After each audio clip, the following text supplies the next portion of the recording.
Habíamos visto en la clase anterior algunos criterios sobre cómo calcular la eficiencia de una máquina de inducción. Básicamente debemos considerar la potencia que se está tomando desde la red eléctrica, que sería la potencia eléctrica en este caso. Esta potencia eléctrica es directamente transmitida al estator, en donde al tener bobinas, cables eléctricos, aparece una primera pérdida, que sería debido al efecto Joule, pérdidas I cuadrado por R.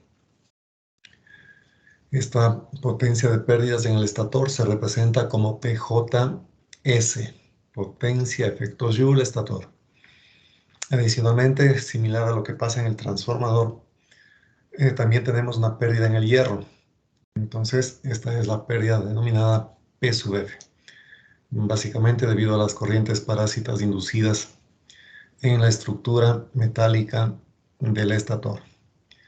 Si a la potencia de entrada le restamos estas dos potencias, obtenemos como resultado la potencia que estaría siendo transferida al rotor a través del entrehierro y mediante el flujo magnético. Esta potencia que llega hasta el rotor, de igual forma al tener aquí barras conductoras, en el caso del rotor jaula de ardilla, o bobinas, en el caso del rotor rebanado, también se van a producir pérdidas debido al efecto Joule. Pérdida eléctrica I cuadrado por R, representado como PJR, pérdidas de efecto Joule en el rotor. Si a la potencia que está llegando al rotor le restamos esta potencia de pérdidas, tendríamos finalmente una potencia que se ha transformado en potencia mecánica. A esta potencia mecánica, a su vez, se le tiene que restar las potencias de pérdida que se producen por la fricción en los rodamientos y también en el aire. En el caso de que no se dé esta información, las pérdidas por fricción y por rozamiento con el aire, deberíamos suponer en ese caso que estas pérdidas no existen y en consecuencia la potencia mecánica que finalmente llega al eje sería igual a la potencia que estaría manejándose en la carga. Entonces recuerden, si no hay este dato de pérdidas en el rodamiento y aire, en consecuencia la potencia mecánica que estaría saliendo del rotor sería igual a la potencia transferida a la carga. Entonces, si conocemos ya la potencia que llega a la carga y sabemos la potencia eléctrica que estamos tomando de la red, se puede calcular la eficiencia del motor de inducción. Para calcular las pérdidas en el rotor habíamos visto que esta depende del deslizamiento. Entonces, aquí escribimos que las pérdidas I cuadrado R en el rotor va a ser igual al deslizamiento por la potencia transmitida al rotor. En este caso estamos viendo que conforme el deslizamiento se incrementa, las pérdidas por efecto Joule en el rotor también se incrementan. ¿Y de qué forma se incrementa el deslizamiento? Simplemente cuando la velocidad de giro de la máquina disminuye. ¿Y por qué puede disminuir la velocidad de giro de la máquina? Por ejemplo, cuando se aplica una carga mayor al eje. Y al revés, para que las pérdidas por efecto Joule en el rotor disminuyan, lo ideal sería que el deslizamiento disminuya. Y para que el deslizamiento disminuya, quiere decir que la velocidad del rotor aumenta. Una forma de que se incremente esa velocidad en el rotor sería simplemente disminuyendo la carga que se tiene aplicada en el eje. ¿Qué es lo que pasaría si se tiene el rotor bloqueado? Es decir, si por ejemplo estamos arrancando la máquina, en ese caso la velocidad inicial del rotor es 0. Es decir, el rotor estaba parado, estaba bloqueado.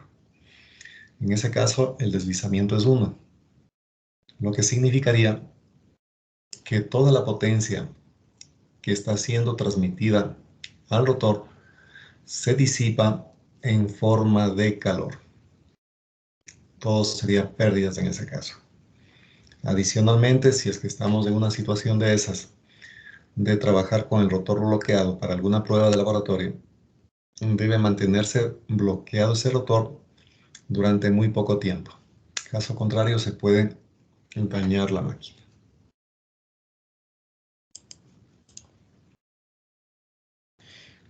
Bien, finalmente la potencia mecánica que desarrolla el motor va a ser igual a la potencia transmitida al rotor menos las pérdidas que se producen por el efecto Joule, I cuadrado R. Entonces la potencia mecánica sería potencia transmitida al rotor menos PJR. Sabiendo que PJR es S por P sub R, nos quedaría que la potencia mecánica es 1 menos S por P sub R. En este caso, esa potencia mecánica, como les había dicho, va a ser la que llegue finalmente a la carga. En el caso de que se considere despreciable las potencias que se pierden debido a la fricción en los rodamientos y con el aire.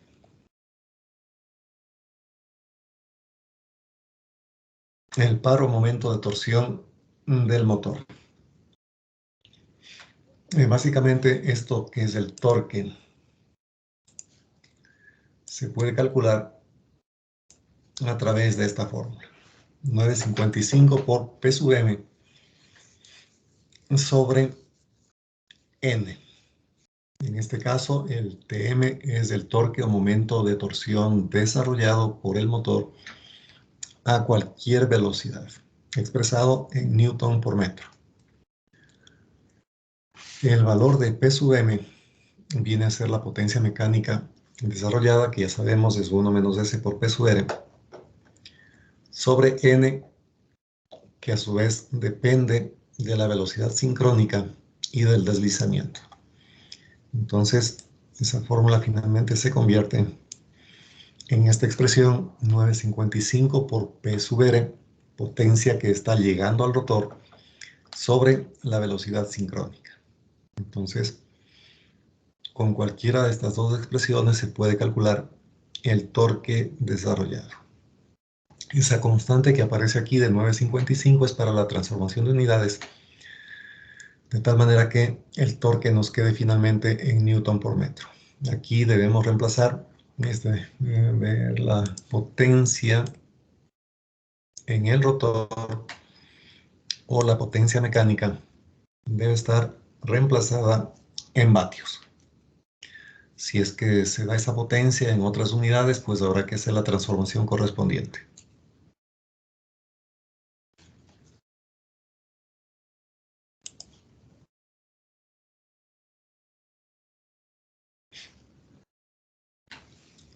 Bien, entonces, en conclusión tenemos que el par o momento de torsión en la máquina de inducción va a ser directamente proporcional a la potencia transmitida al rotor e inversamente proporcional a la velocidad sincrónica. Mientras mayor sea la velocidad sincrónica, el torque va a ser más pequeño.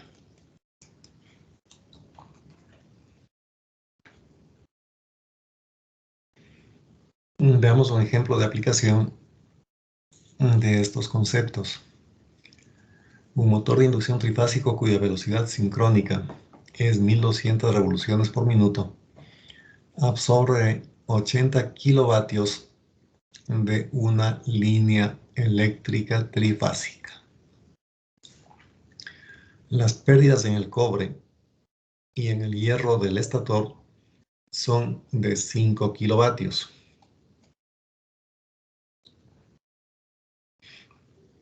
Si el motor funciona a 1152 revoluciones por minuto, calcular, literal A, la potencia activa transmitida al rotor.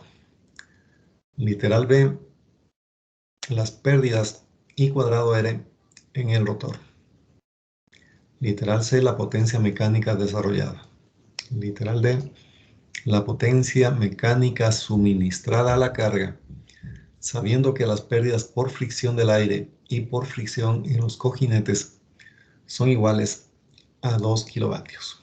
Y finalmente, se pide calcular la eficiencia del motor. Bien, entonces, para este tipo de operaciones o cálculos, usted debería tener a mano este diagramita de aquí, esta gráfica, para que vaya cuantificando la secuencia, cómo se va transmitiendo la potencia que se toma desde la red y cuáles son las pérdidas que deben ser consideradas.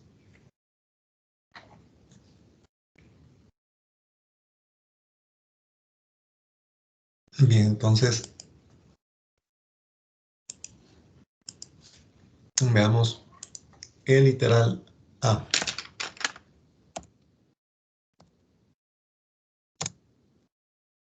La potencia transmitida al rotor.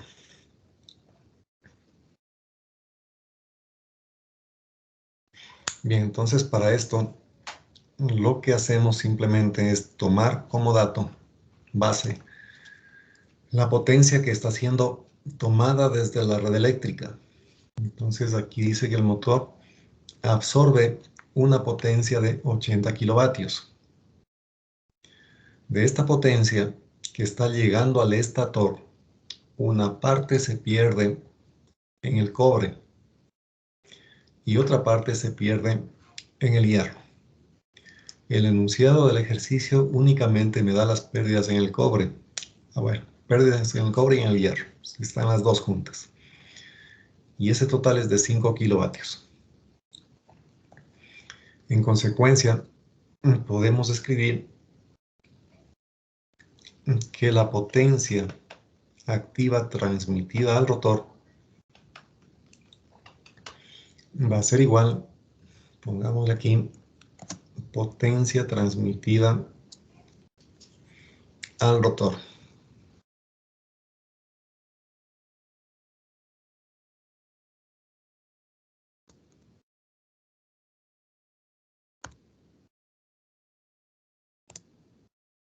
Esto va a ser igual, la potencia eléctrica 80 kilovatios,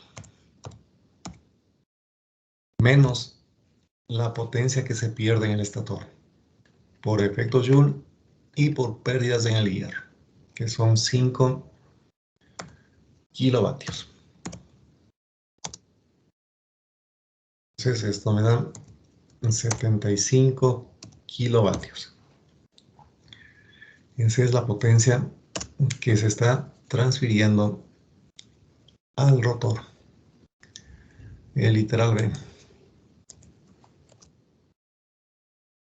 Las pérdidas I cuadrado R en el rotor.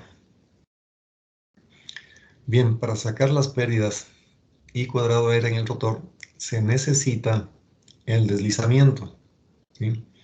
Entonces calculamos inicialmente el deslizamiento de la máquina.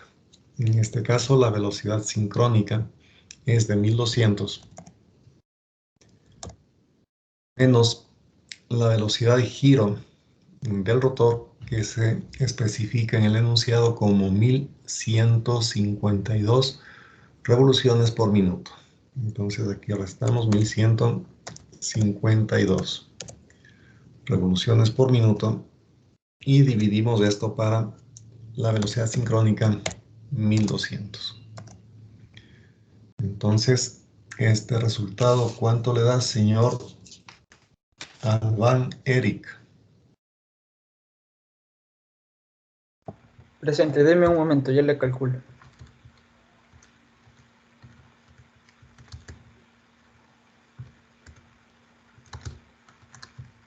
Me salió 0.04. Bien, gracias, 0.04. Sí. Tenemos el deslizamiento.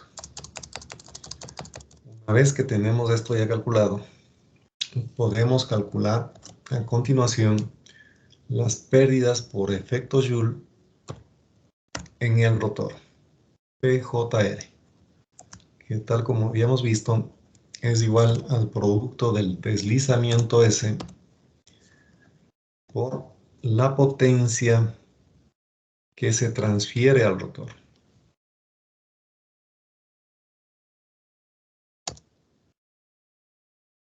Entonces aquí vamos a poner 0.04 multiplicado por 75. Este valor da ¿cuánto, señor Jorge Cruz? Da 3 kilowatts. Gracias, 3 kilovatios. Y entonces con esto estaría calculada la parte B. En la parte C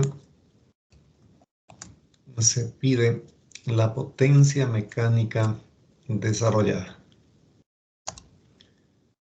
Tenemos aquí la potencia mecánica. Va a ser igual a la potencia que se está transfiriendo al rotor. En este caso son 75 kilovatios. Es la potencia que llega al rotor. 75 kilovatios. A esto hay que restar la potencia que se pierde por efecto Joule en el rotor. En este caso, los 3 kilovatios. Entonces, esto nos daría 72 kilovatios. Luego se pide en la parte de potencia mecánica suministrada a la carga, sabiendo que las pérdidas por fricción del aire y por fricción en los cojinetes son iguales a 2 kilovatios. Entonces, en la parte D no hay mayor cosa que hacer.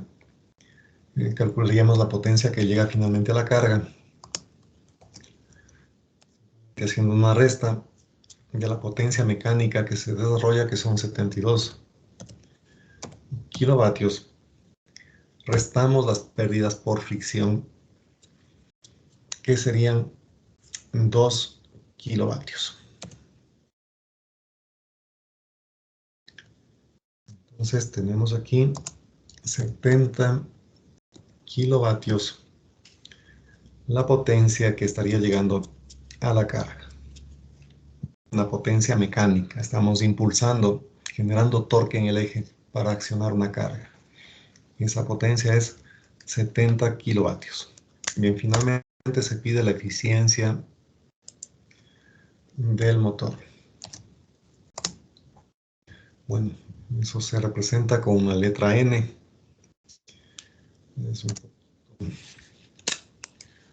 Aquí le vamos a dibujar una N media a mano, de esta forma, para representar la eficiencia.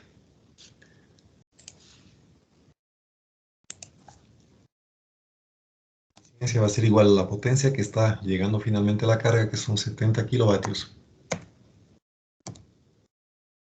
Esto dividido para la potencia que se está tomando desde la red eléctrica, que son 80 kilovatios.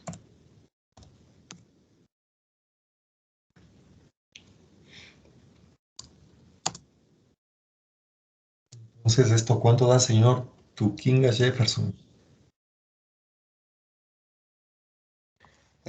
Sí, Inge da 0,875. 875. Gracias.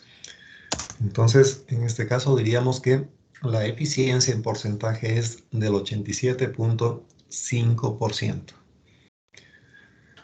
Entonces, como ven, en este tipo de ejercicios no hay mayor cosa que hacer, simplemente unos cálculos de restas de potencias y tener claro cómo se da el flujo de potencia desde la red eléctrica hasta que llega finalmente a la carga. Bien, ¿tienen alguna pregunta hasta ahí? Sí, una pregunta. Bien. Para la potencia mecánica, los 3, lo que se le resta, ¿de dónde viene? Los 3 kilowatts. Bien, los 3 kilovatios es la parte que corresponde a las pérdidas por efecto Joule en el rotor. Recuerde usted que de la potencia que está llegando a través del entrehierro, vía flujo magnético, ¿no es cierto? Hay una transferencia de potencia desde el estator al rotor. El rotor recibe una potencia que es igual a la potencia eléctrica de la red que está recibiendo la máquina menos las pérdidas en el estator. De esa potencia que llega al rotor, una parte se pierde en los cables conductores o barras conductoras que tiene el rotor por el efecto Joule. Entonces, esa pérdida es la que se calcula a través de esta formulita. Pérdidas, efecto Joule, rotor. Deslizamiento multiplicado por la potencia que recibe el rotor. Entonces, de ahí salen estos 3 kilovatios. ¿Sí? Entonces, recuerden ustedes, hay dos tipos de rotores. El uno tipo jaula de ardilla. En ese rotor jaula de ardilla, básicamente lo que tenemos son barras conductoras que están cortocircuitadas por sus extremos. Es decir, vamos a dibujar acá una representación muy sencilla de esas barras conductoras que estarían ubicadas no horizontalmente, sino un poquito en diagonal. Esto tiene su justificación también. Es algo así. Y en los extremos, estas barras van cortocircuitadas. Entonces, en estos conductores eléctricos se inducen corrientes, y corrientes bastante grandes. Esas corrientes, al estar atravesando esas espiras, esas barras conductoras generan pérdidas debido a que esas barras tienen resistencia interna. Esas son las pérdidas por efecto Joule en el caso de un rotor de jaula de ardilla. En el caso de un rotor devanado, ya no tenemos esas barras así. Ya no están cortocircuitados los extremos. Tenemos bobinas, 3 bobinas, cuyos extremos pueden ser accesibles al usuario para que les conecte, por ejemplo, en IEM. Y entonces ahí también tenemos conductores eléctricos. Esos conductores eléctricos también van a ser inducidos con corriente eléctrica, ¿sí? Por el mismo efecto. Entonces allí también existirán pérdidas. Esas pérdidas, como le digo, son función del deslizamiento que existe en la máquina. Esta ecuacióncita de aquí no se ha demostrado. Evidentemente, no tenemos el tiempo suficiente para demostrar todo lo que tiene que ver a las expresiones matemáticas, pero simplemente las pérdidas por el efecto Joule en el rotor se calculan a través del producto entre el deslizamiento y la potencia que está llegando a ese rotor. ¿Sí? Entonces utilizamos esta expresión. Y el resto ya es solamente hacer restas de las pérdidas en función de la potencia que vamos teniendo en cada etapa. Bueno. El paro momento de torsión en función de la curva de velocidad. Bueno, esta gráfica que ven aquí ustedes es la ilustración de cómo responde el torque en el eje frente a variaciones en la velocidad de rotación del eje de la máquina. Hay que tener en cuenta que esta es una curva muy particular. Dependiendo de las condiciones que tenga una máquina, evidentemente esta curva va a cambiar. Este es simplemente un modelo, un ejemplo. Entonces lo que interesa saber aquí es cómo se comporta la máquina en cuanto al torque se refiere en función de la velocidad del eje. Entonces, veamos, por ejemplo, partiendo, verán, en el eje vertical tenemos torque, en el eje horizontal, velocidad de rotación del eje. Entonces, tomemos el punto inicial de partida, que sería aquí. Es decir, trabajamos inicialmente a velocidad 0. Cuando estamos a velocidad 0, el torque que desarrolla la máquina evidentemente va a ser más grande que el torque nominal para trabajo en estado estable de la máquina. Entonces, miren, aquí abajo está el torque o torsión nominal de nuestra máquina. Como el motor está inicialmente parado, tenemos que vencer la inercia de la carga que está aplicada al eje. También la inercia propia de la masa de componentes que conforman el rotor. También tenemos que vencer la fricción en los cojinetes y con el aire. Evidentemente, entonces, para que el rotor se ponga a girar y su velocidad se vaya incrementando, el torque inicial que debemos tener va a ser 1.5 veces el torque nominal. Entonces partimos con el rotor bloqueado, el torque que se ejerce evidentemente es más grande que el nominal. Luego de que aplicamos o se desarrolla este torque, la velocidad va aumentando. Conforme la velocidad aumenta, el torque va disminuyendo. Llega un punto aproximadamente al 20% de la velocidad sincrónica para esta gráfica, en donde el torque de la máquina llega a un valor mínimo en esta trayectoria inicial. A partir de aquí, conforme se incrementa la velocidad del eje, el torque va a ir aumentando, el torque va subiendo, hasta que llega al denominado torque máximo de la máquina. Este torque máximo para esta gráfica es del 2.5 por el torque nominal. 2.5 veces el torque nominal de la máquina.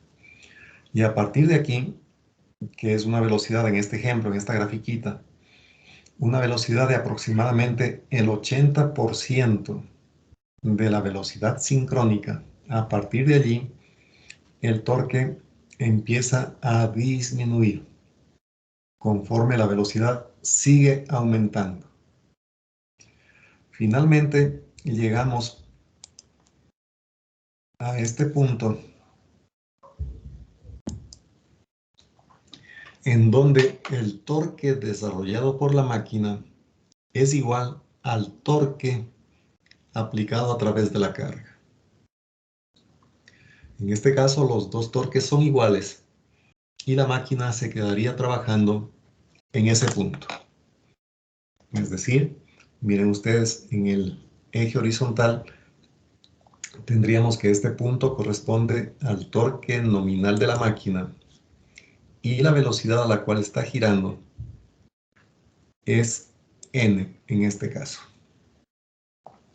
Ya sabemos cómo calcular esta velocidad, ¿no?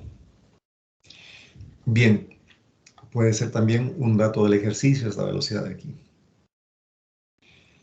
Lo importante es que usted fije este punto de trabajo que sería en estado estable. La máquina está impulsando una carga que tiene un torque X, Y o Z.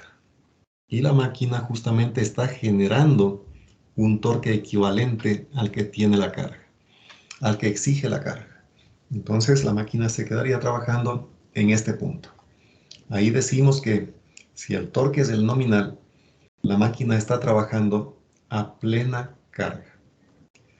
A partir de aquí, mire usted la gráfica, conforme se aumentaría la velocidad, el torque sigue disminuyendo. Finalmente, este punto de interés aquí, cuando la velocidad de giro del eje de la máquina es igual a la velocidad sincrónica, el torque es cero. ¿Por qué es esto? Porque estaríamos en un punto en el cual la velocidad de giro del eje es igual a la velocidad de giro del campo magnético rotativo.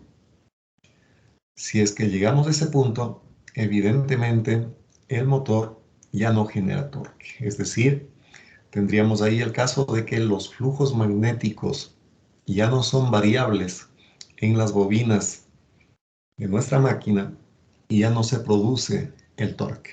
Entonces el torque sería cero. Evidentemente, ese punto de allí no se va a alcanzar por naturaleza en una máquina convencional. Por otro lado, usted tiene aquí también el punto extremo en la parte superior. ¿Qué pasa si es que se exige un torque mayor al máximo que puede desarrollar la máquina? El rotor simplemente se para. La máquina se para. ¿Sí? Ahora, en este punto de trabajo de plena carga, que lo tenemos aquí, se pueden dar las siguientes posibilidades. La máquina está operando a plena carga. ¿Qué pasaría en el caso de que se aumenta la carga al eje? Si es que se aumenta la carga al eje, evidentemente la máquina tiene que desarrollar un torque más grande. Es decir, este punto de trabajo se va a desplazar hacia arriba. Estaríamos allí. Ahora la máquina genera más torque hasta igualar el torque aumentado de nuestra carga. ¿Eso qué significa? Si el torque de la máquina es mayor, evidentemente, miren ustedes en el eje horizontal, la velocidad a la cual estará girando para poder compensar ese mayor torque es ligeramente menor. Entonces, el eje de la máquina reduce la velocidad hasta que el torque generado por la máquina es igual al torque que exige la carga.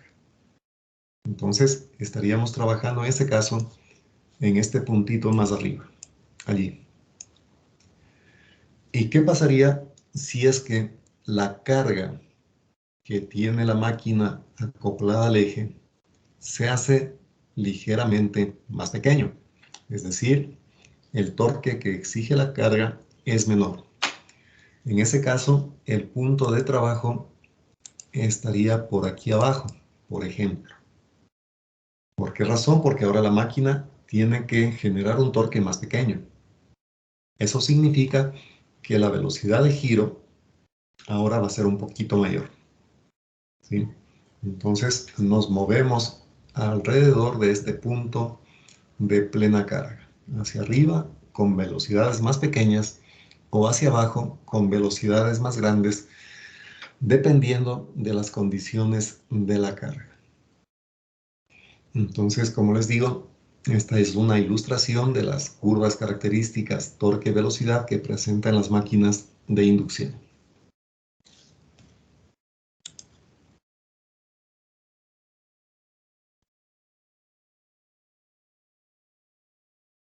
Bien, efecto de la resistencia del rotor. La resistencia de un rotor de jaula de ardilla es básicamente constante. ¿Por qué razón? Porque en un motor jaula de ardilla no tenemos acceso físicamente a las barras conductoras que tiene ese rotor. Ya todo está ensamblado en un bloque compacto y no tenemos acceso a eso. En ese caso, la resistencia que ofrecen esas barras de cobre o aluminio va a tener una resistencia constante. Eso significa que no va a cambiar desde que arranca la máquina hasta que está trabajando a plena carga, salvo que decidamos considerar las variaciones de resistencia propia de los materiales conductores en función de la temperatura. Entonces usted conoce la formulita para calcular la resistencia de conductores eléctricos en función de la temperatura. Resistencia final es igual a la resistencia inicial por 1 más alfa delta T. donde ese alfa depende del material, ¿no? Y delta T es la variación de temperatura. Pero generalmente eso no interesa. Entonces diríamos que si la temperatura aumenta, la resistencia también aumentaría, pero no vamos a trabajar con este tipo de factores. Vamos a decir simplemente la resistencia se mantiene aproximadamente constante, aunque sabemos que internamente cuando esté operando la máquina la temperatura va a cambiar, va a subir.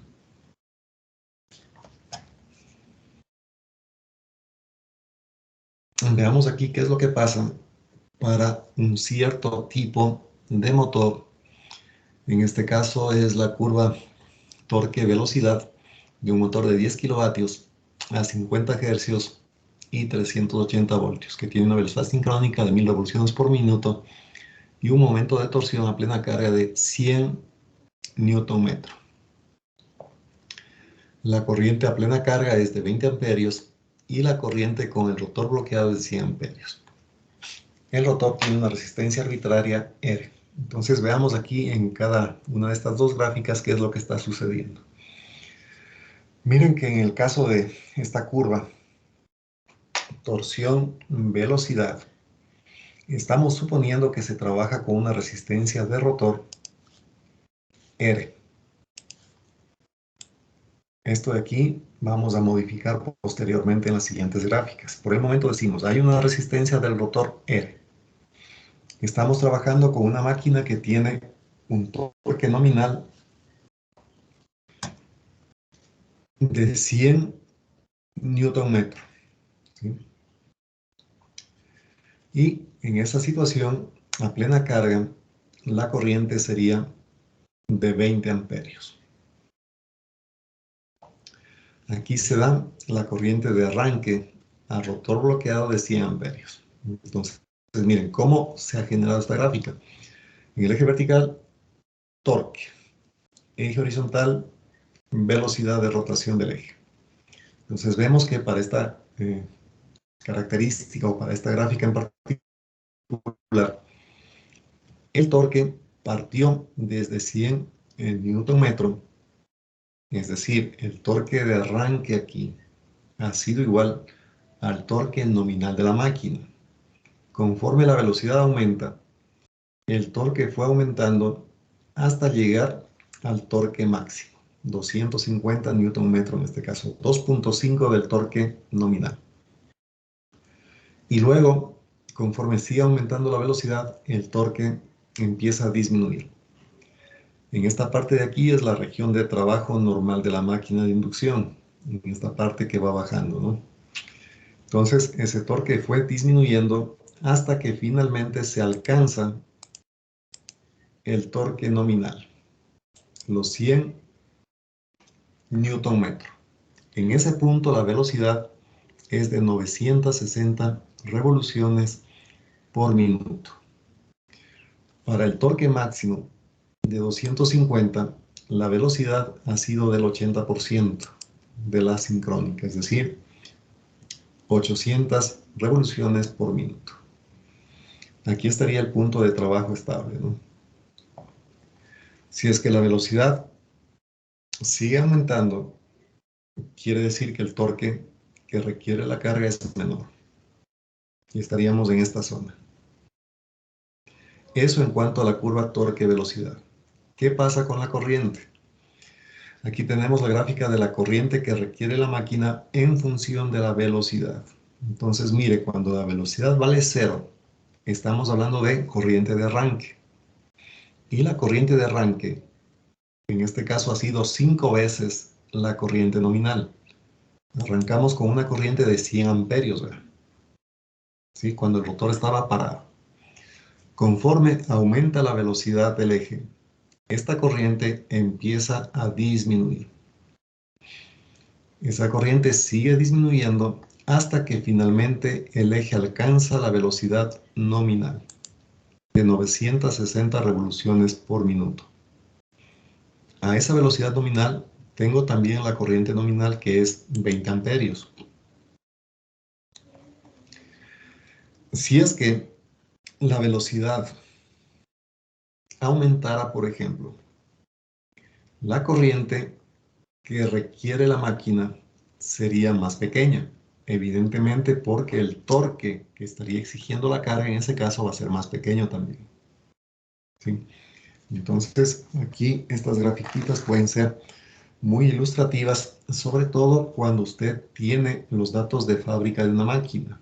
Puede tener esta curva, por ejemplo, o esta otra. Entonces, en función de eso, usted ya sabe cómo va a trabajar esa máquina y podría dimensionar los elementos que requiere esa máquina eléctrica para que funcione de manera óptima. Bien, si esto es para una máquina de las características presentadas aquí, con una resistencia del rotor nominal igual a R, ¿qué es lo que pasaría si es que se aumenta la resistencia del rotor? Evidentemente, esto de aumentar la resistencia del rotor implica que estamos utilizando un rotor bobinado. En un jaula de ardilla no podemos hacer esto, porque no tenemos acceso a las bobinas o a las barras conductoras que forman parte de ese rotor. Pero en un rotor bobinado sí tenemos disponible las bobinas internas del rotor a través de los anillos rozantes. Acuérdese usted. Entonces ahí podríamos aumentar esa resistencia. En este caso, aquí hemos aumentado a 2,5 veces la resistencia inicial del rotor. ¿Qué es lo que va a cambiar? Miren bien este asunto. En el gráfico anterior, con una resistencia R, el torque de inicio para poner a mover la máquina era de 100. Si es que aumentamos ahora la resistencia a 2,5 veces R, el torque de partida subió de 100 a 200. Entonces, por ejemplo, si usted quiere un mayor torque para arrancar la máquina, una solución es aumentar la resistencia del rotor. Aquí se ve claramente. El torque a velocidad cero pasó de 100 a 200. Como estamos aumentando la resistencia del rotor y el torque de partida, el torque de arranque subió a 200, conforme ahora la velocidad se incrementa, usted ve que aquí la curva va subiendo y llega al torque máximo. El torque máximo es de 250. Mire usted, anteriormente el torque máximo también era de 250. Quiere decir que cambiando la resistencia del rotor, no cambiamos el torque máximo. Lo que estamos cambiando es el torque de partida, el torque inicial para que la máquina empiece a mover su rotor. Eso está aumentando. Pasó de 100 a 200, pero el torque máximo no ha cambiado. ¿Qué es lo que sucede? Luego de alcanzar el torque máximo, esta curva empieza a bajar hasta tener el torque nominal nuevamente, el torque de 100. Miren ustedes, en este caso, con mayor resistencia en el rotor, tengo el torque nominal de 100, punto de trabajo nominal, y la velocidad es de 900 revoluciones por minuto. ¿Qué pasaba en el caso anterior? En el caso anterior, la velocidad nominal era de 960 revoluciones por minuto. Teníamos esta velocidad 960 a torque 100. En cambio aquí, al aumentar la resistencia del rotor, para tener el mismo torque, la velocidad es ligeramente menor. Pasamos de 960, en este caso 960 revoluciones por minuto con resistencia del rotor R, a torque nominal de 100 con 900 revoluciones por minuto para el caso de una resistencia de rotor 2,5 veces más grande. En consecuencia, si aumentamos la resistencia del rotor, el torque de partida, el torque de arranque, se duplicó. El torque máximo se mantiene. Y para que la máquina desarrolle el torque nominal, la velocidad con resistencia más grande en el rotor es más pequeña. ¿Sí? ¿Y qué es lo que pasa con la corriente de arranque? En el gráfico de la derecha pueden ver ustedes otra vez corriente y velocidad. Para el arranque, con una resistencia mayor a la original, la corriente de arranque es 90 amperios, miren ustedes. En el caso anterior, esta corriente era de 100. Quiere decir que aumentando la resistencia del rotor, la corriente de arranque que tomamos desde la red disminuye. Ha bajado un 10% esa corriente. Y evidentemente aquí la velocidad corresponde a la que tenemos en esta gráfica, 900 revoluciones por minuto. La corriente nominal a 900 revoluciones por minuto es igual a 20, es decir, la corriente nominal se mantiene igual que en el caso anterior. Lo que ha cambiado es la velocidad y el torque de arranque. Esto para el caso de una resistencia 2,5 veces R. Conclusión. Si usted quiere tener mayor torque de arranque y menor corriente absorbida desde la línea en el momento del arranque, la solución es aumentar la resistencia del rotor. ¿Qué es lo que pasa si en vez de 2,5 ponemos ahora una resistencia 5 veces la original?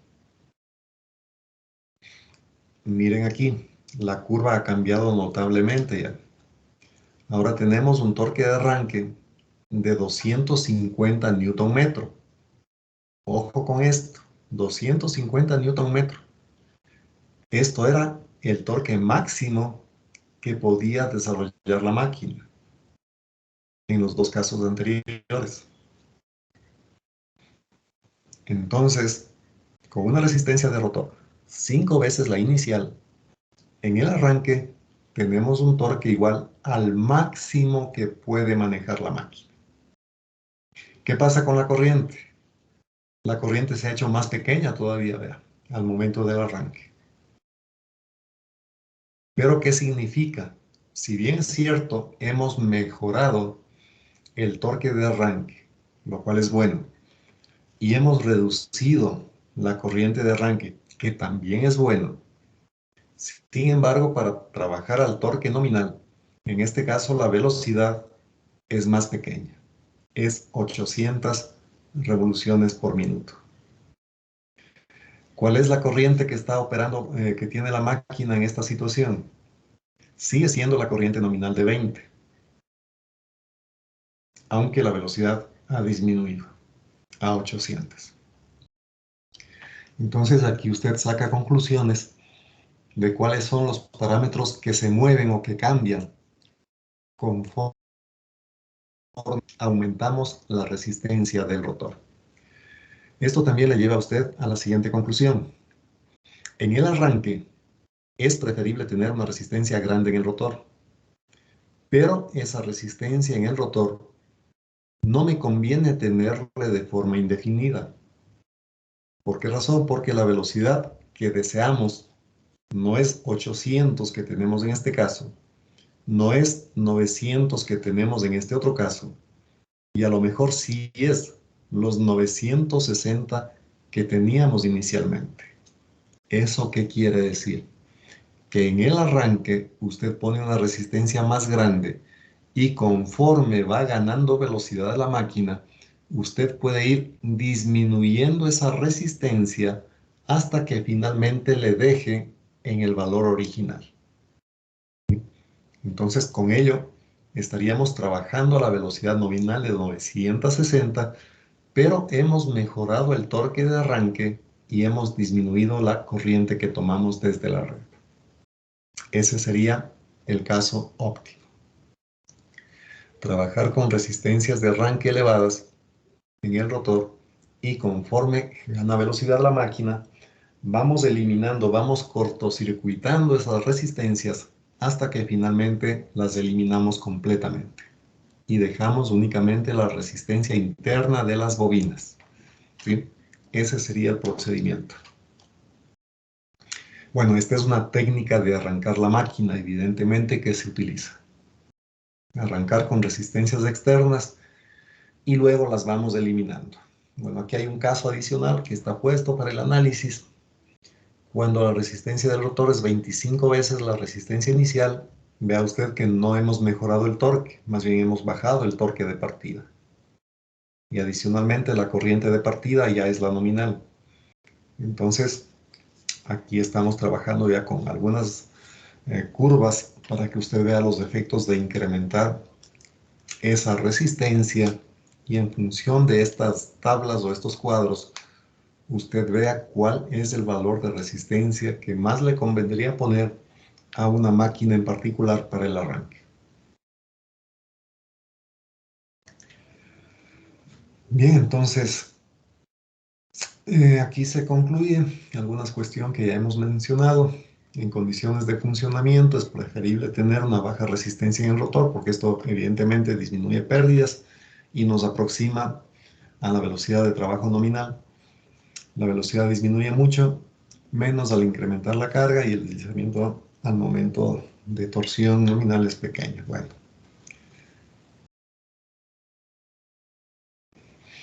El motor con rotor devanado, ya hemos considerado también esto. Podemos variar la velocidad variando los resistores externos del rotor. Evidentemente hemos visto que si aumenta la resistencia, la velocidad va disminuyendo. Eso quiere decir que podría ser una técnica para cambiar la velocidad de la máquina también. Aunque no es la ideal, ahorita con los variadores de frecuencia se tienen sistemas mucho más eficientes. Bueno, aquí está el ejemplo del rotor devanado que les había manifestado con los anillos rozantes. Estos 3 anillos me conectan a las 3 bobinas que tiene el rotor aquí adentro. Las escobillas o carbones son piecitas que van pegadas a los anillos que están girando. Son piecitas conductoras que permiten interconectar, como están viendo aquí, a un banco de resistencias que inicialmente en el arranque tendrían un valor máximo tal como está conectado este momento. Toda la resistencia en cada fase es la máxima y conforme gana velocidad el rotor, se puede ir moviendo esta pieza central en sentido horario, de tal manera que finalmente quede conectada esta piecita así, en este punto, en este punto y en este punto.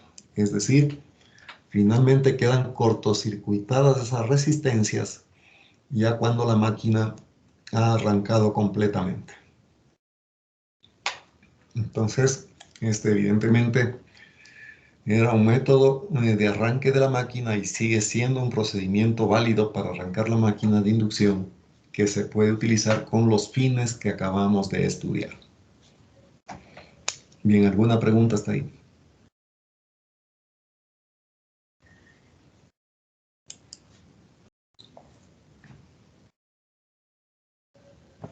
Ingeniero, disculpe, todas las gráficas que vimos anteriormente eran para ver más o menos la potencia para encender alguna máquina eléctrica o algo así. Claro, estas gráficas de aquí le dan las características de funcionamiento de un motor eléctrico en particular, frente a variaciones de la resistencia eléctrica que usted puede colocar a través de estos anillos rozantes en el rotor. Entonces usted tiene su maquinita aquí, ¿no es cierto? Tiene una máquina de inducción. Tiene los anillos rozantes. Usted podría utilizar las escobillas para conectar externamente a un banco de resistencias como este. ¿Para qué? Para mejorar el torque de arranque, hacerlo más fuerte y para bajar la corriente que toma desde la red eléctrica. Eso para el arranque. Conforme gana velocidad el rotor, usted va cortocircuitando, disminuyendo estas resistencias externas hasta que finalmente las elimina completamente, dejando ya a la máquina en el rotor únicamente con sus resistencias internas en las bobinas que tenemos en este rotor. Entonces, claro, esto de aquí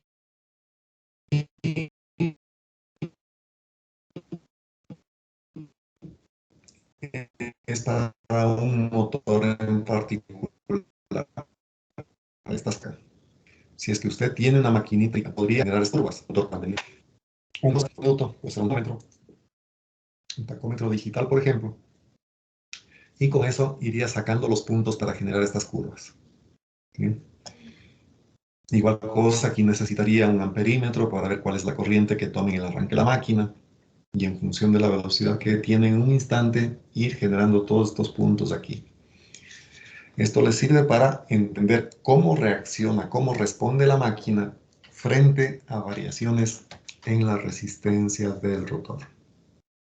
En conclusión de todo esto, sabemos que si usted quiere un mejor torque de arranque, la resistencia del rotor debe ser incrementada. Si quiere menor corriente que tome la máquina desde la red eléctrica, debe poner resistencias externas en el rotor.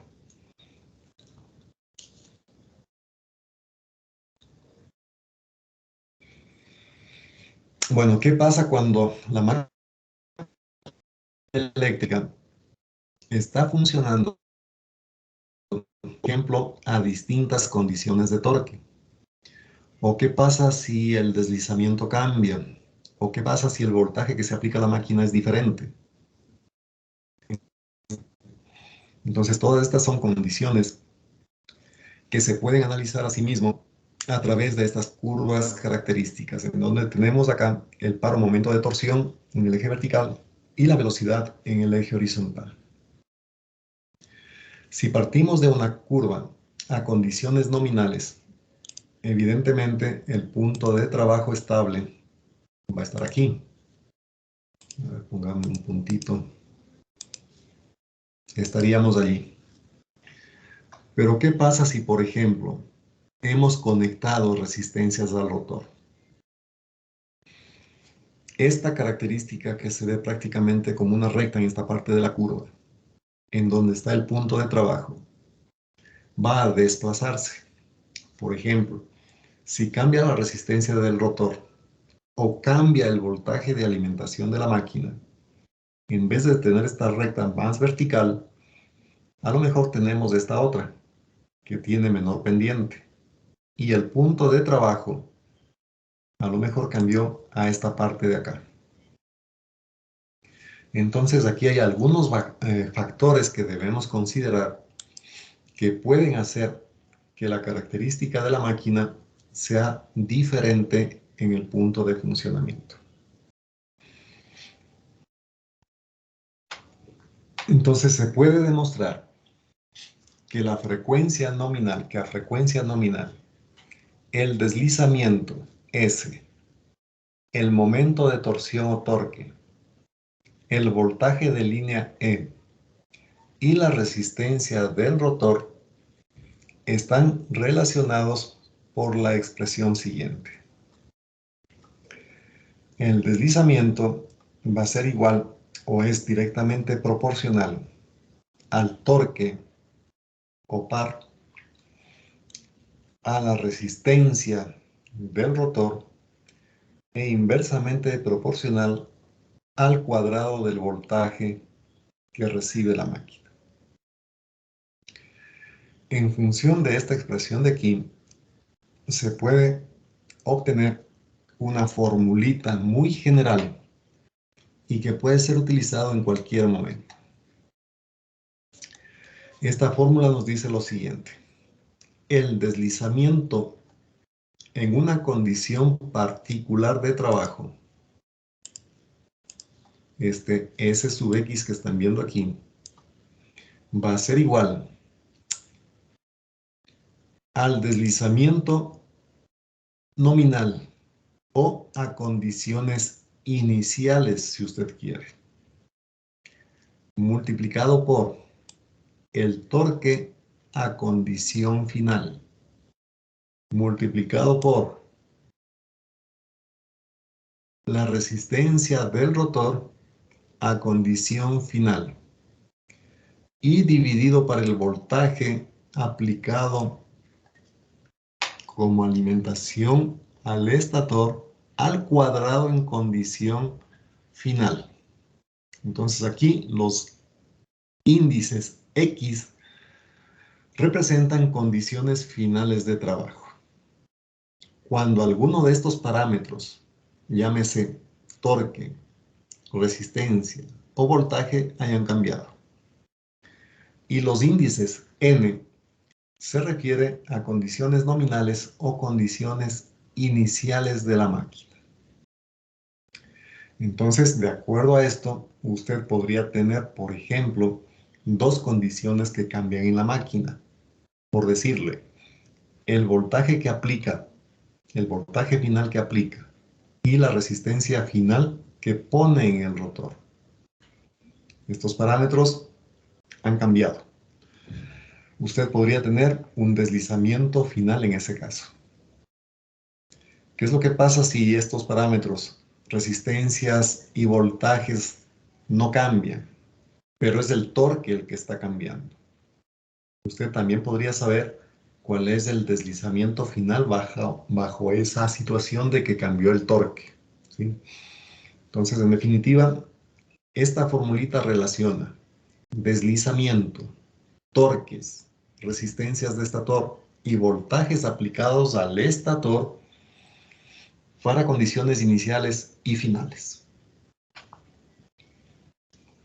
Vamos a ver un ejercicio de cómo se aplica esto de aquí. Entonces, por favor, copien esta formulita que vamos a necesitar manejar en el siguiente ejercicio. Veamos aquí un ejemplo. Un motor de inducción trifásico de 208 voltios,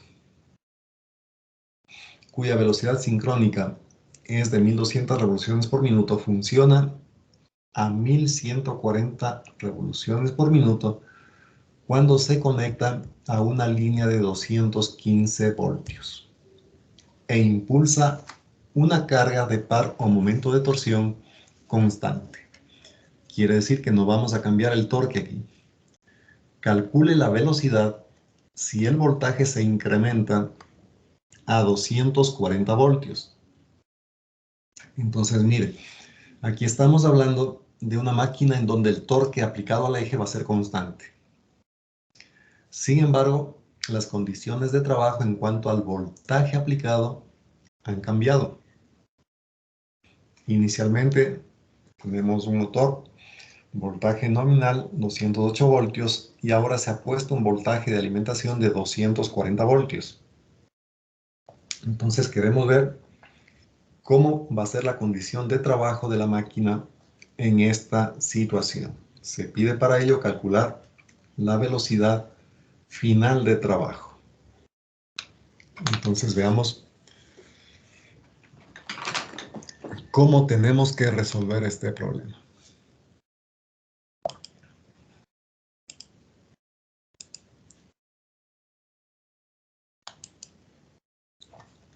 Bien.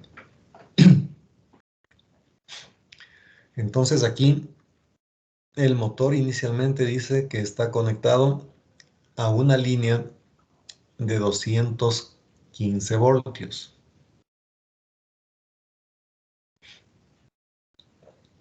En esta situación, la velocidad es de 1140 revoluciones por minuto, siendo la velocidad sincrónica 1200 RPM. Entonces tenga en cuenta, velocidad sincrónica 1200 RPM. Velocidad de trabajo 1140. Entonces, velocidad sincrónica, velocidad de trabajo que podríamos considerar inicial. Con esto podríamos empezar calculando el deslizamiento que tiene la máquina para esa condición. Entonces vamos a poner aquí, el deslizamiento va a ser igual. Ya sabemos cómo sacar el deslizamiento, ¿no?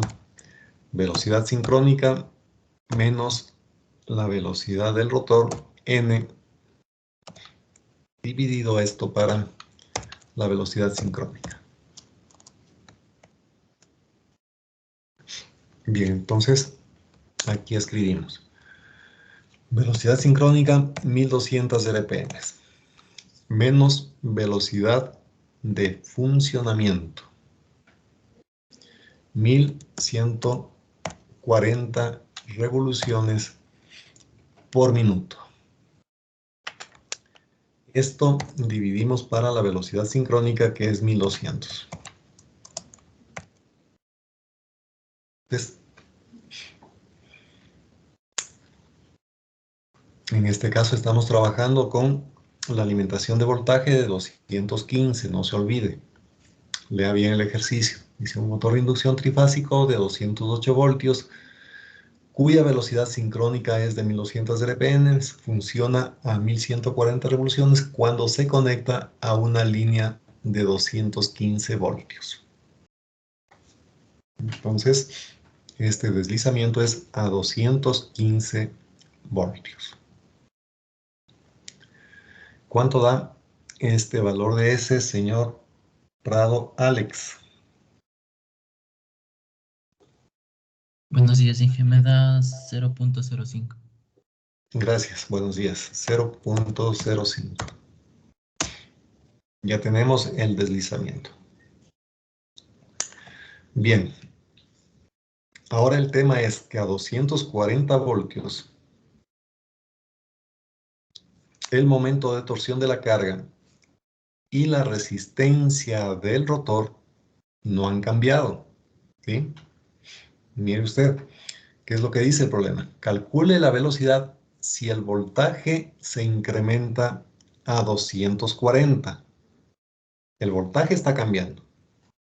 Adicionalmente dice, el par o momento de torsión es constante, no ha cambiado el par. Tampoco ha cambiado la resistencia del rotor. No se dice nada sobre eso, ¿sí? Entonces, apliquemos la formulita que teníamos por allí hace un momento. Sx es igual a Sn, lo voy a escribir de esta forma, que multiplica a, pongamos para recordar en todo caso, T sub x sobre Tn. Esto va multiplicado por Rx sobre Rn, y esto va multiplicado por n sobre x. El voltaje, evidentemente, aquí estaba al cuadrado, ¿no? Entonces ya le ponemos este voltaje es al cuadrado. Ya está. Esa es la fórmula que teníamos hace un momento. Bien. Entonces, fijarse. El ejercicio da cuenta de que la resistencia del rotor no ha cambiado. Por lo tanto, la resistencia final será igual a la resistencia inicial. Esto se hace uno. El torque o momento de torsión es constante. Esto de aquí tampoco ha cambiado entonces. Torque inicial y torque final van a ser exactamente los mismos. Por lo tanto, podríamos escribir que el deslizamiento final va a ser igual al deslizamiento inicial multiplica a E sub n dividido para E sub x, esto elevado al cuadrado. Bien, entonces aquí podríamos poner el deslizamiento inicial, en este caso, es 0.05. Y esto multiplicaríamos por el voltaje nominal. ¿Cuál voltaje ponemos? el que me da la condición del S inicial, ¿no es cierto? Aquí dice el problema, un motor de inducción trifásico de 208 voltios, cuya velocidad síncrona es de 1200 y funciona a 1140. Se conecta a una línea de 215. Entonces, este 215 es la condición inicial, ¿no es cierto? Entonces ponemos aquí 215 voltios sobre el voltaje final que aplicamos a la máquina, 240. Escribimos esto así, elevamos al cuadrado y obtenemos el deslizamiento final. ¿Cuánto le da esto, señor Ponce Jonathan?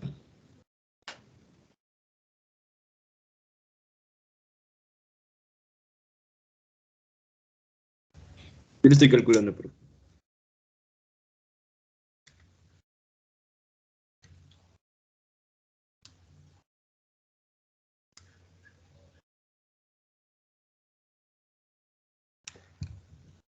Me da un valor de 0.040, profe. 0.04, ¿no? Bien. Entonces, ya tenemos aquí el deslizamiento final, que corresponde a un voltaje de alimentación de 240 voltios. Con esto podríamos encontrar la velocidad que tiene la máquina. Entonces, para calcular la velocidad, utilizaríamos esta formulita de aquí. Conocemos el deslizamiento, conocemos la velocidad sincrónica y despejaríamos simplemente el valor de n, que sería la velocidad de giro del eje. ¿Sí? Entonces la velocidad sincrónica no cambia. ¿Por qué razón no cambia? Porque esa velocidad depende de la frecuencia de la red y el número de polos de la máquina, que no hemos cambiado ninguno de ellos. Entonces, de esta formulita despejamos el valor de n, que sería la velocidad final. Bien, el primero que saque esa respuesta me comunica. Sale 1152 revoluciones por minuto. A ver, su nombre. Papanta, Javier. A ver, señor Toapanta Javier, le ponemos participación en clase, ¿no? Entonces, de esta formulita, les repito, despejamos lo que sería la velocidad final, o nx si usted quiere, o simplemente n, como sea. Y eso le da 1152, creo que me dijo. 52 revoluciones por minuto. Y ya estaría calculado el ejercicio. Entonces usted va a decir, ¿y estos 208 voltios que aparecen aquí, para qué me sirve? En este caso, es el valor nominal de voltaje de la máquina. Evidentemente no se utilizó este dato. Quiere decir que ya partimos para trabajar con un voltaje aumentado de 215. Entonces, el hecho de que pasemos de un voltaje nominal de 208 a 215 o a 240 no significa que hemos cambiado la velocidad sincrónica. Para 215 voltios conocemos la velocidad de trabajo y con esto podemos sacar el deslizamiento inicial. Y luego vamos a esta fórmula de aquí. Analizamos cuáles son los parámetros que no cambian, cuál es el parámetro que está cambiando, aplicamos la fórmula y listo. ¿Sí? Sacamos el deslizamiento final en este caso y luego reemplazamos en esta formulita para saber con ese deslizamiento cuál es la velocidad de rotación del eje. Eso es todo.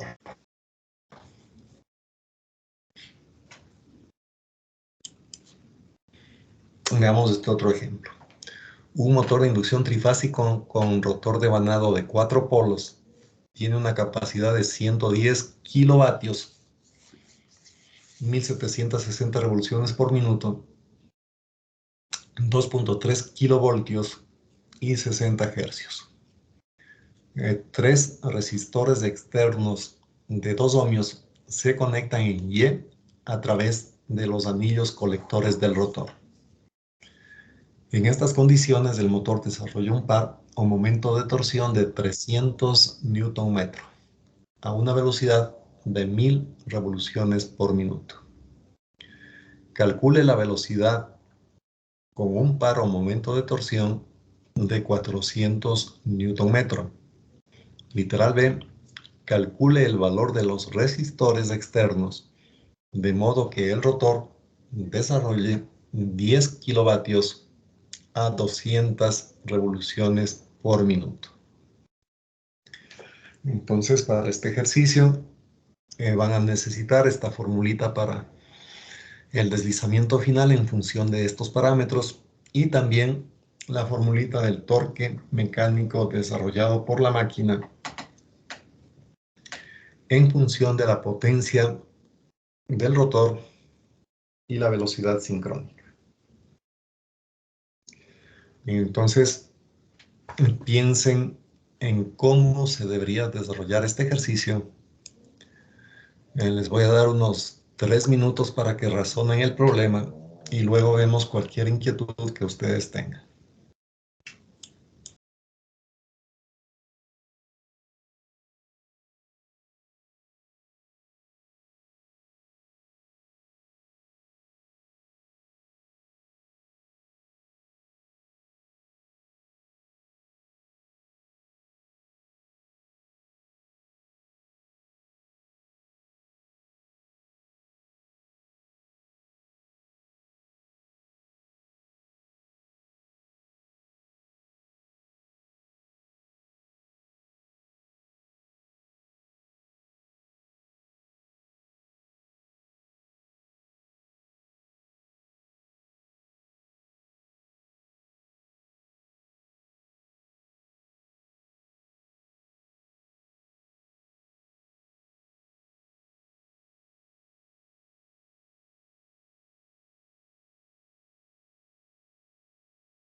Bueno, entonces esperemos que tengan más o menos claro cómo debería resolverse este ejercicio.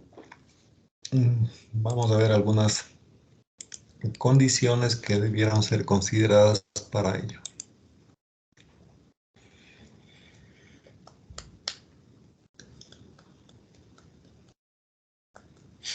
Bien, entonces, en primer lugar, con los datos que tenemos de la frecuencia de la red eléctrica, 60 hercios, los 4 polos que tiene la máquina,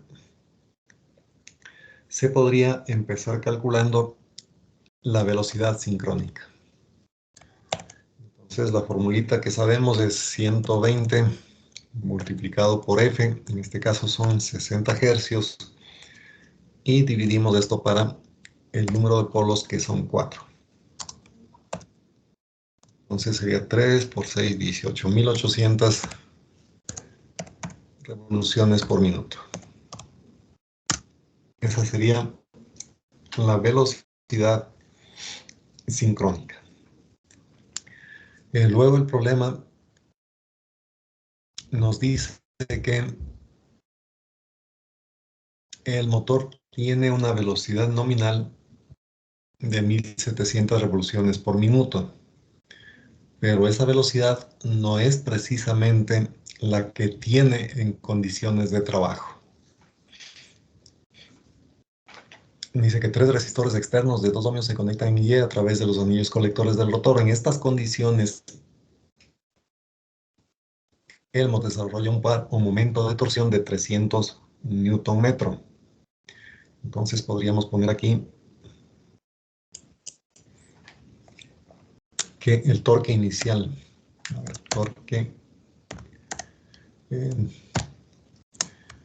inicial va a ser de 300 Nm. A una velocidad de 1000 revoluciones por minuto. Bien, entonces, si la velocidad de trabajo es de 1000 revoluciones por minuto, podríamos encontrar lo que sería el deslizamiento inicial, Sn. Y para esto ya sabemos, utilizamos la velocidad sincrónica, 1800 RPM, restamos la velocidad de trabajo, en este caso los 1000 revoluciones por minuto, y dividimos para los 1800. Entonces, esta S inicial, ¿cuánto le da, señor? Señor Córdoba Brian.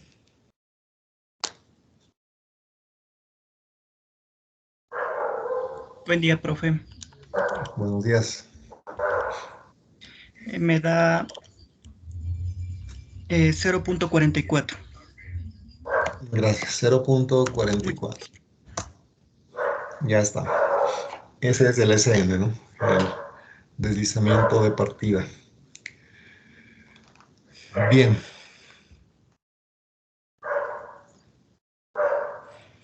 En esta fórmula de aquí, para el deslizamiento final,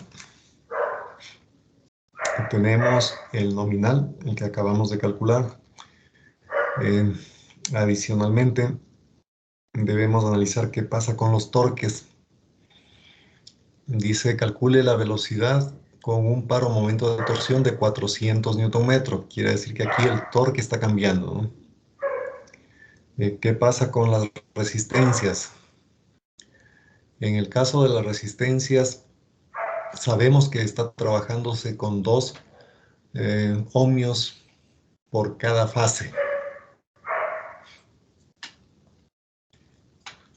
Para esa condición, la velocidad es de 1000 y el torque es de 300. Entonces no se ha cambiado las resistencias externas en el literal A. Por lo tanto, esta Rx sobre Rn va a ser 1, porque se mantiene. ¿Qué otra cosa? El valor de los voltajes, veamos qué pasa con los voltajes. En estas condiciones, un par de 300 a 1000. Calcule la velocidad con un par o momento de torsión de 400. En este caso, el voltaje tampoco se está cambiando, ¿sí? Esto se mantiene también. Este cociente vale 1. En consecuencia, calculamos aquí el deslizamiento final, Sx. Va a ser igual al deslizamiento inicial, que es 0.44.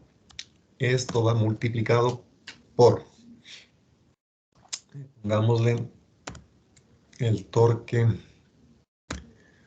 final sobre el torque inicial. Aquí nos quedaría 0.44.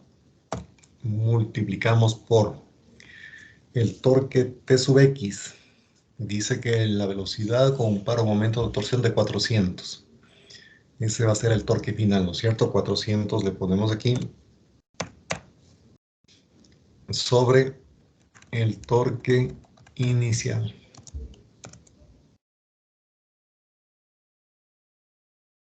Sobre el torque inicial, que en este caso es 300 Nm. En estas condiciones el motor desarrolla un par o momento de torsión de 300. Entonces esto va dividido para 300.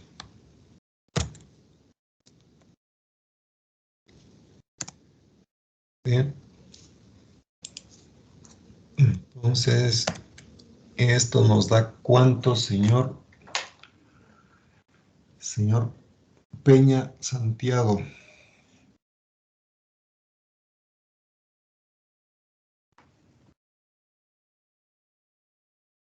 Es 0.59.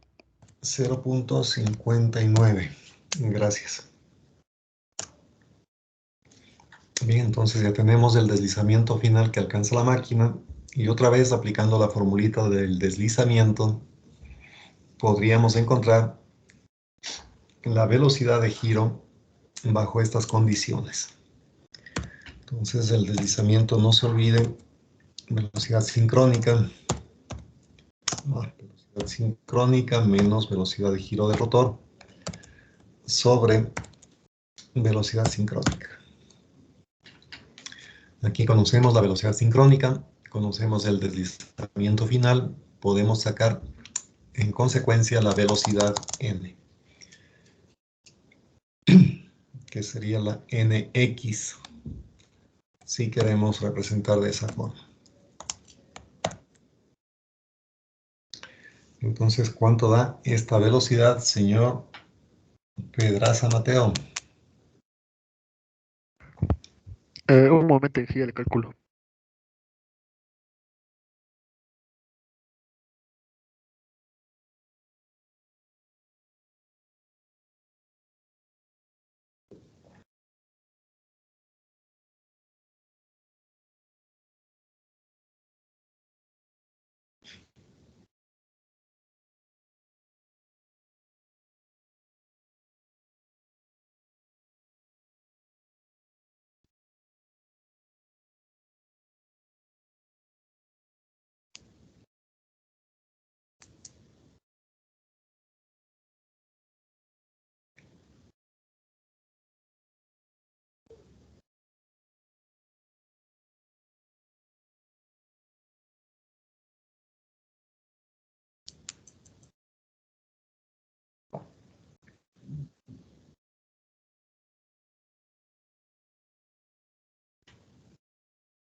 Me salió 734.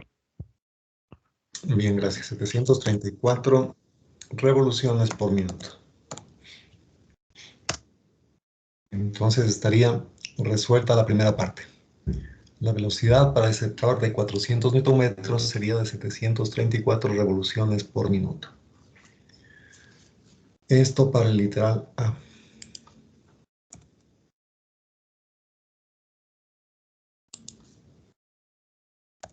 En el literal B se dice calcule el valor de los resistores externos de modo que el motor desarrolle 10 kilovatios a 200 revoluciones por minuto.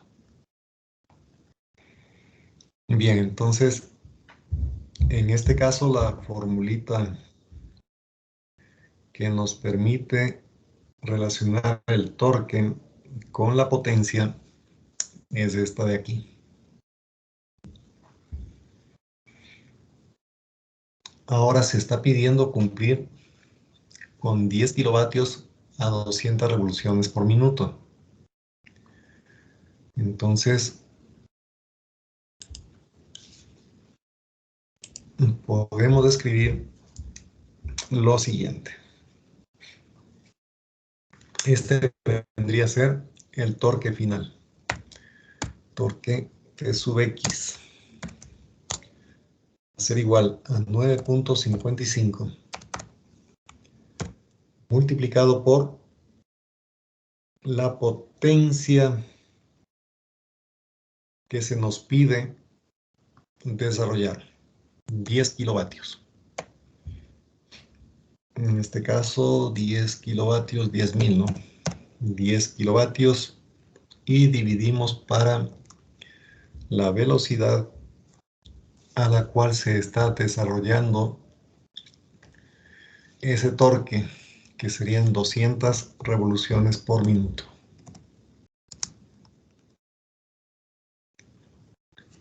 Bien, entonces el torque que vamos a tener con los 10 kilovatios y 200 revoluciones por minuto sale ¿cuánto a través de este cálculo, señor Aldaz Oscar?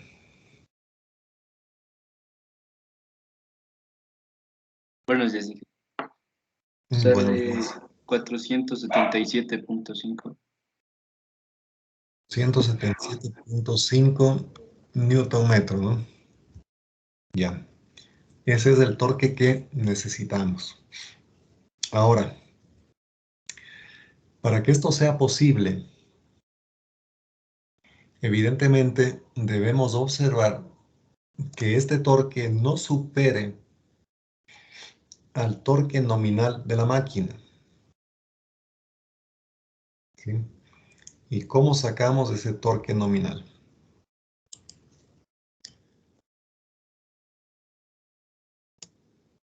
Otra vez, 9.55 multiplicamos por la potencia nominal de la máquina. Entonces vamos al ejercicio acá arriba. Un motor de inducción trifásico con rotor de bandado 4 polos tiene una capacidad de 110 kilovatios. Esa es la máxima potencia que puede desarrollar, ¿cierto? Entonces estaríamos hablando de un torque máximo también aquí. Entonces debemos poner aquí 110 kilovatios, 110.000. Y esta potencia nominal se da a una velocidad de 1760 revoluciones por minuto. Entonces ponemos aquí abajo 1760 revoluciones por minuto. Entonces el torque máximo que podría tener en el eje esta máquina da ¿cuánto, señor? Señor García Alejandro.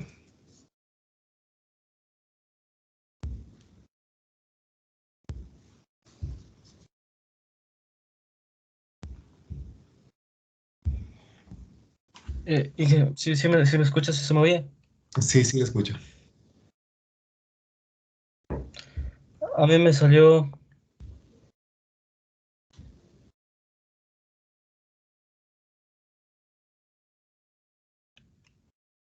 596.875. Bien, gracias. Entonces, fijarse bien. Debe usted chequear el torque que se está exigiendo a la máquina para la condición de trabajo, 10 kilovatios a 200 revoluciones por minuto. Este torque de 477.5 efectivamente es menor al torque máximo que podría tener la máquina, que es de 596,87. En esta situación es posible cumplir con este requerimiento. Si aquí le sale un T sub X mayor a este torque de la máquina, el máximo que podría generar, simplemente ya no es posible realizar el cálculo. Entonces este chequeo usted tiene que hacerlo, ¿sí? Bien, entonces aquí ya podemos sacar, sabiendo que es factible, podríamos encontrar el deslizamiento final Sx sería igual a la velocidad sincrónica 1800 menos la velocidad a la cual se generan los 10 kilovatios, que serían 200 revoluciones por minuto.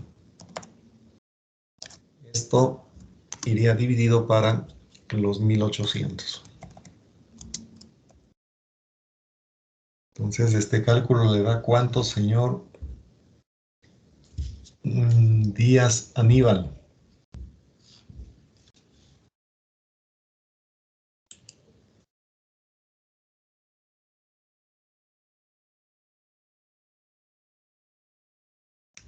¿Está presente, señor Díaz?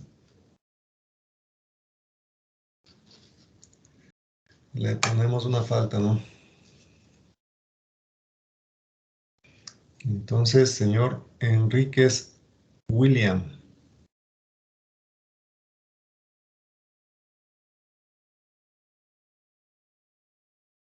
Inge, disculpe, ¿me escucha? Sí, le escucho.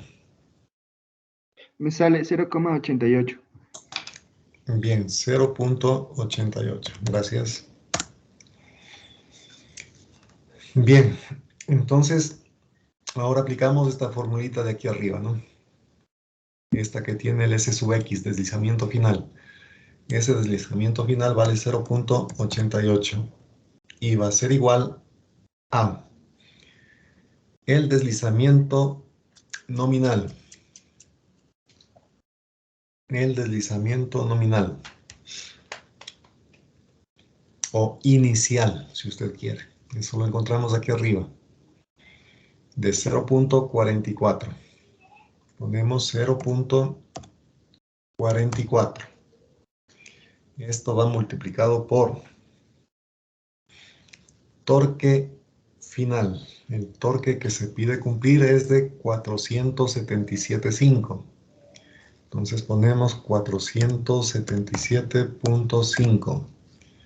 Esto va dividido para el torque inicial que corresponde al deslizamiento de 0,44, que sería en este caso 300. Sobre 300. Cerramos esto. Siguiente parámetro. Rx sobre Rn. A ver, aquí sería Rx es la incógnita, la resistencia final que debo poner en los rotores, dividido para la resistencia inicial. El ejercicio me dice 3 resistores externos de 2 ohmios estaban conectados, entonces ponemos 2 ohmios allí. Y finalmente, los voltajes no han cambiado en esta parte, ¿no? Entonces este término sería 1.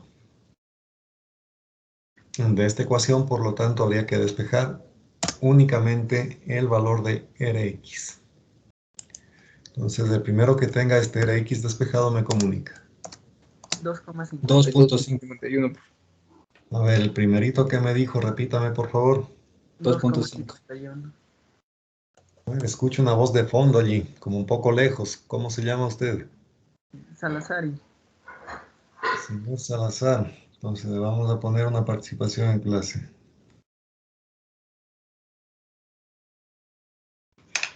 Bien, entonces tendríamos 2.5 ohmios. Y estaría completo el ejercicio, ¿no? Bien, entonces, como ustedes ven, aquí no hay mayores cálculos que hacer. Tenemos que ir razonando las condiciones de trabajo y aplicando las fórmulas correctamente.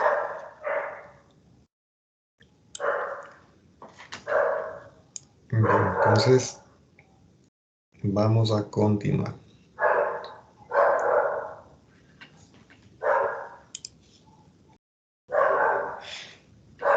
Bien, nos toca realizar, de acuerdo al PEA, una explicación del circuito equivalente del motor trifásico de inducción. Entonces, en esta representación que ven, ustedes tienen todos los componentes que intervienen eléctricamente en esta máquina. Primero, aquí arriba, usted tiene el voltaje de alimentación al estator. Tenemos 3 circuitos idénticos que reciben voltajes desfasados 120 grados. Luego aparece aquí la resistencia R1. Esta resistencia R1 representa la resistencia interna de la bobina del estator. Como tenemos 3 circuitos igualitos, acá vamos a tener exactamente lo mismo. No está dibujado todo completo para las otras 2 fases. Entonces ya sabemos, R1, resistencia interna del estator. Esta X1 representa la reactancia de dispersión del estator, igualito que en el transformador. Luego, esta resistencia RC representa las resistencias de pérdidas en el hierro, igual que en el transformador. También tenemos aquí el XM, la reactancia de magnetización de la máquina. Y finalmente acá, el voltaje inducido E1. ¿Sí? Aquí vamos a tener en esta bobina un cierto número de vueltas. En esta bobinita, en definitiva, vamos a tener la posibilidad de utilizar esta relación de vueltas o este número de bobinados para calcular el voltaje inducido acá en el circuito del rotor. ¿Qué es lo que tenemos en el rotor? Un número de vueltas, una reactancia en cada bobina del rotor y su resistencia interna. Por aquí va a estar circulando una corriente del rotor I sub 2. En el estator tenemos asimismo de entrada una corriente I sub 1, representadas como fasores aquí. Voltajes y corrientes son fasores, no se olvide. Entonces con esto se repite para las otras 2 fases, que están solamente dibujadas de forma sencilla aquí. Entonces, explicado esta situación, podemos visualizar un circuito equivalente para el motor de inducción trifásico. En este caso, aquí ustedes ven la representación para una sola fase.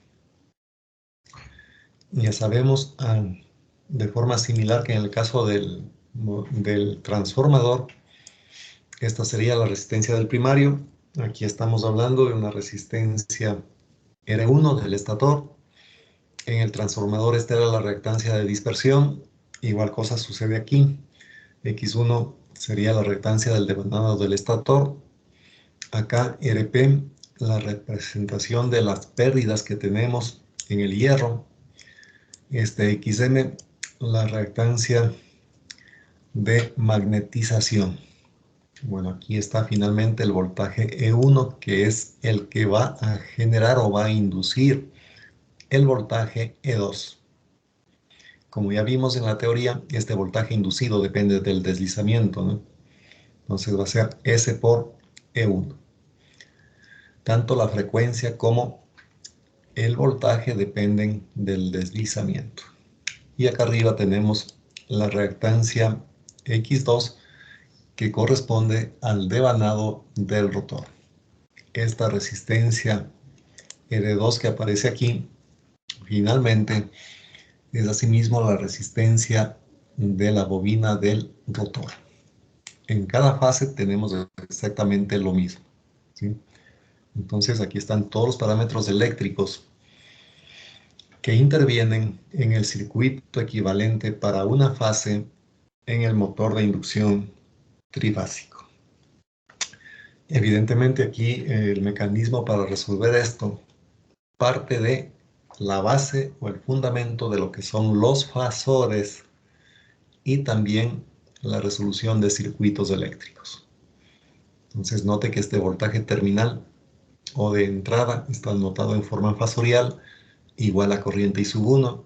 Aquí el voltaje E1 también, el voltaje E2 también es un fasor, la corriente I2 también es un fasor.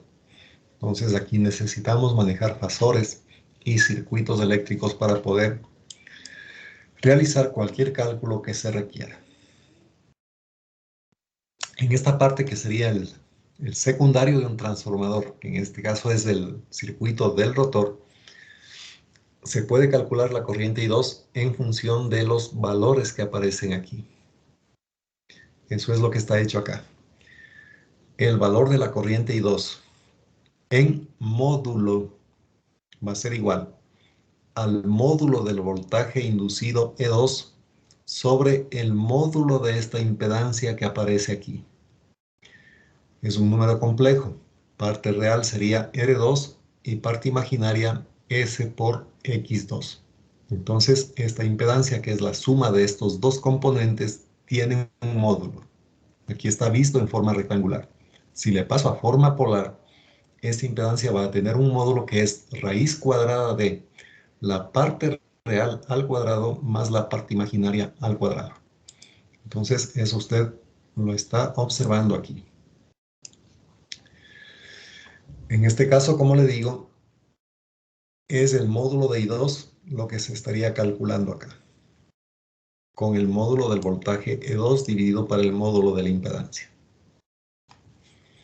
Ahora, en esta formulita, podemos dividir para S el numerador y también el denominador.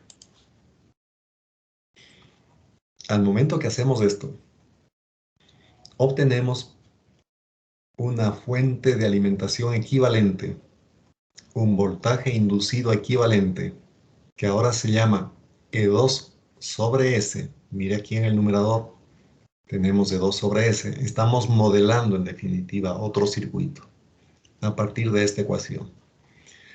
Hemos dividido la ecuación original que está aquí arriba para S, tanto en el numerador como en el denominador. Y a partir de ese resultado, que es esto de aquí, generamos un nuevo circuito. Ese nuevo circuito tiene una fuente. ¿Cuánto vale esa fuente? E2 sobre S. Eso es lo que usted ve aquí. E2 sobre S. Y tiene dos elementos como impedancia. Una parte real que sería R2 sobre S, es lo que tenemos ahora aquí, y una parte imaginaria que es X2. ¿Sí? Entonces hemos dado otra forma a nuestro circuito. En este nuevo circuito seguimos cumpliendo con la ecuación original que vemos aquí arriba. Sigue siendo la misma ecuación. Únicamente hemos cambiado la forma como se representan los elementos en el circuito nada más. Aquí hemos generado un E2 sobre S, desaparece el S en X2, pero en cambio aparece asociado a R2. Eso es lo que estamos viendo aquí. Es una pequeña transformación simplemente. Bien, entonces, con este circuito modelado así, podríamos calcular los componentes ya matemáticamente, los voltajes de 1, los voltajes de 2. Aquí hay un término que es la relación de transformación entre E1 y E2, que depende de estos parámetros que usted ve aquí, KW1, KW2, que son factores dependientes de la denominada estructura física de las bobinas, de la holgura, de la forma como están distribuidas internamente esas bobinas, que no vamos a estudiar eso. Simplemente les dejo aquí como una información. En algún libro usted puede leer que se da la relación de transformación para un motor de inducción. Y debe saber que eso se justifica. Tiene un motivo, una causa. Estos términos en particular nosotros no los vamos a manejar. Aquí están los números de vueltas y otra serie de parámetros, ¿no? Pero esto, como les digo, no es nuestro estudio. Simplemente les dejo por si acaso en algún libro usted encuentra estas cosas. ¿Qué es lo que sí me interesa? Ya tenemos este circuito inicial, ¿no es cierto? El original que habíamos visto. Luego, esta parte del rotor hemos transformado a algo como esto. Y ahora lo que hacemos simplemente es aplicar la condición de que el voltaje E1 que está viendo aquí es igual a E2 sobre S. ¿Para qué? Simplemente para integrar esta parte del rotor eléctricamente al circuito del estator, así como se hizo en el caso del transformador. Y finalmente me queda este circuito que es el modelo que representa a una fase del motor de inducción trifásico. ¿Qué tenemos aquí? El voltaje de alimentación en el estator. Cantidad fasorial. La corriente I1 que ingresa al estator. Atraviesa la resistencia interna del estator y su reactancia, X1. Luego tenemos la resistencia de pérdidas en el hierro y la reactancia de magnetización. Y con paralelo, la reactancia del estator reflejada, la reactancia del rotor, perdón, reflejada al estator. Y la resistencia del rotor reflejada al estator dividido para S. Por aquí circulará una corriente de rotor reflejada al estator, I2'. Entonces, si ya tenemos este circuito, ya es fácil. Usted puede conocer el voltaje de entrada, puede conocer estos parámetros y sabría cómo calcular ya la corriente del estator, la corriente del rotor y cualquier otro voltaje que se pida.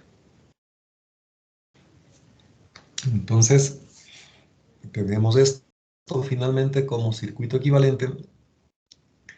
Lo que se hace aquí finalmente para terminar es escribir esta resistencia del rotor reflejada al estator y dividido para S de otra forma. Miren ustedes, aquí tengo R2' sobre S.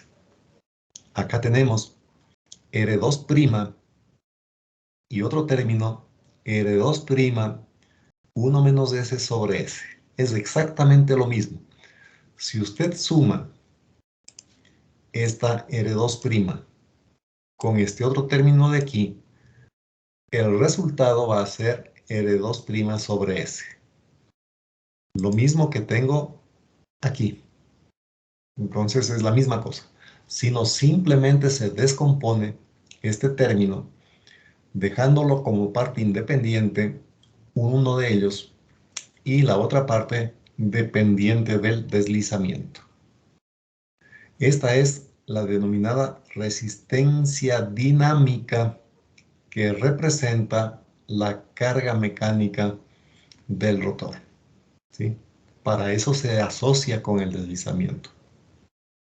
Aquí está, mire. 1 menos S sobre S por R2' es la resistencia dinámica que representa la carga mecánica aplicada al eje. Entonces, bueno, como ya se termina la clase, les explico que la próxima semana, el día martes con ustedes, vamos a hacer un poquito más de ejercicios de la máquina de inducción utilizando este modelo equivalente y la prueba estarían dando, o el examen que es acumulado de toda la materia, estarían dando el próximo día viernes. Esto de la fecha tope para pasar notas que estaba planificado para el 13 de enero, se postergó hasta el 20 porque la DGIP está todavía realizando algunos cambios en el sistema y no es posible pasar aún las notas.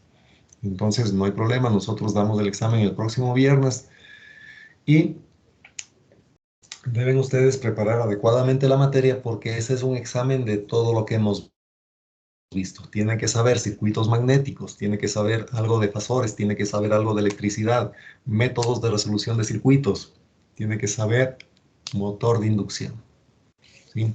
Ya les voy a subir estos documentos para que también tengan como respaldo en el Teams y puedan estudiar tranquilamente.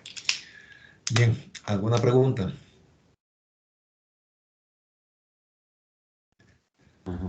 Ya también lo del martes. ¿Perdón? En el examen también iría lo del martes. El examen va todo lo que hemos visto hasta aquí. El día martes, como le digo, vamos a hacer solamente ejercicios de estos circuitos para que vean cómo se manejan estas mallas que están viendo aquí, cómo se calculan potencias en función de estas resistencias y todo lo demás. Sí, solamente es aplicación de estos temas. no vamos a ver ningún tema nuevo.